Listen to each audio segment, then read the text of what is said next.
dia eto ilay vahoaka dia makasitrana ary misaotra midera ny elona mananareo mpivady nandritra izay efa taona mahery izay mijery tsy vitany teo amin'ny fahasalamana ihany fa teo amin'ny fotodrafitrasa maro isan-karazany na teo amin'ny fanaovana lalana izany na teo amin'ny fanaovana barazy izany na teo amin'ny ataontsika hoe resaka enerjika izany ary indrindra dia amin'ny fahasalamana. Andriamantoa manontany tena ihany izay hoe ny sasany ve tsy mahita, sasany satria mody tsy mahita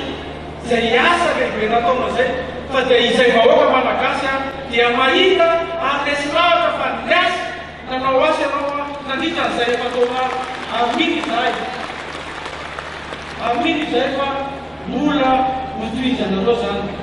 Andriamantoa filoham-pirenena eto izay dia makahery anao satria izay asa ataonao dia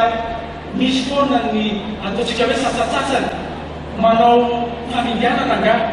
fa raha mbola manana zany Andriamanitra zany tsika dia eo foana ianao ary eo foana izahay miaraka hijoro aminao. Andriamantoa filoham-pirenena mamelay ireo kely raha iresaka kely satria raha tsika malala ny olana tao anatin'ny herinandro vitsivitsy angamba an'izay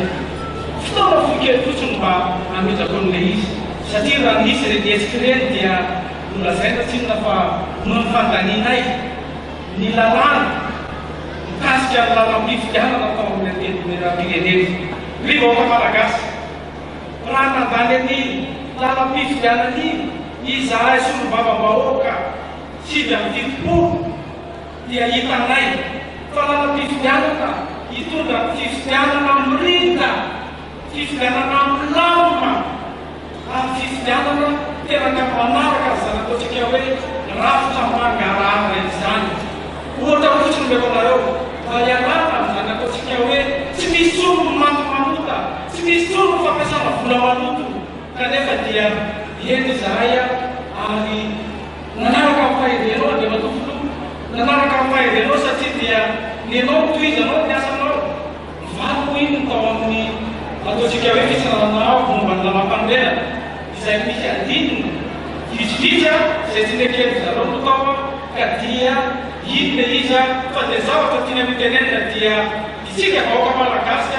no ijery, itsika vahoaka malagasy no amantatra ny tantara ny mavo ny firenena fa dia zavatra azonay atao dia misaotra anao, maka hery anao mivaliny ny zavatra rehetrarehetra tany amin'ny ataontsika hoe antenimera firenena zany sy ny lalàna izay efa nekenao. Fa kosa raha mbola misy ny sasasasany mitady hery fa tsy ho any amin'izany lalana ny fifidianana zany dia izahay vahoaka kosa tsy afaka anaken'izany fa ianay dia ny fifidianana ihany ny lalana iray ahafahana mametraka eto Madagasikara tia ao anatin'ny filaminana. Akasitraka anatena